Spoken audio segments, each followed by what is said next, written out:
चलिए आगे हम समझते हैं रिप्रोडक्शन को। Reproduction likewise is a characteristic of living organism. हमें पता है लिविंग ऑर्गेनिज्म में ही रिप्रोडक्शन होता है। No non living things can reproduce. In multicellular organism, reproduction refers to the production of progeny possessing features more or less similar to those of parents. Invariably and implicitly, we refer to sexual reproduction. Organism reproduced by asexual means also. So, organism can reproduce sexually and asexually, both.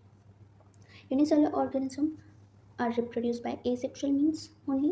Fungi multiply and spread easily due to millions of asexual spores they produce. Fungi में asexual reproduction spores के through होता है. In lower organisms जैसे कि yeast हो गया and hydra हो गया, we observed budding. Yeast and hydra में reproduction कैसे होता है? Budding के through.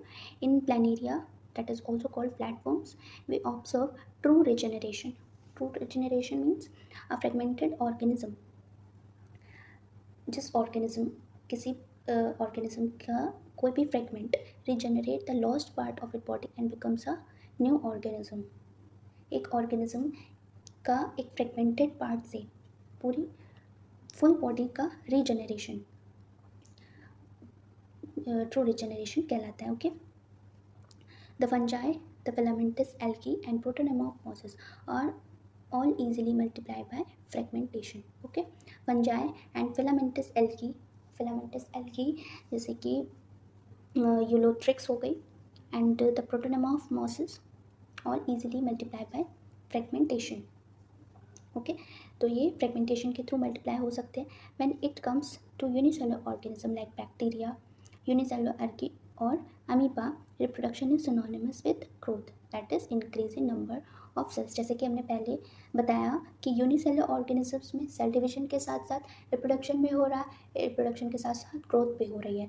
तो they all are inclusive events of unicellular organisms. वही चीज़ इसमें बताई गई. We have already defined growth as equivalent to increase in cell number or mass. Hence we notice that in single celled organism we are not very clear about the usage of these two forms, growth and reproduction. Okay, worker further there are many organisms which do not reproduce. कुछ organisms होते हैं जो reproduce नहीं कर सकते, जैसे कि mules हो गया, स्टेराइल वर्कर बीज हो गई, इनफर्टाइल ह्यूमन कपल्स हो गया जो कि रिप्रोड्यूस नहीं कर सकते. Hence reproduction is also can not be all inclusive defining characteristic of living organisms. हमें पता है कि रिप्रोडक्शन जो है वो लिविंग ऑर्गेनिज्म ही कर सकते हैं, बट कुछ लिविंग ऑर्गेनिज्म हैं जो रिप्रोडक्शन नहीं कर सकते, जैसे कि म्यूल हो गया, वर्कर बीज हो गया, इनफर्टाइल ह्यूमन कपल्स हो गया, ये रिप्रोडक्शन नहीं कर सकते. इसलिए reproduction is not a defining property of living or of course no non-living object is capable of reproducing or replicating by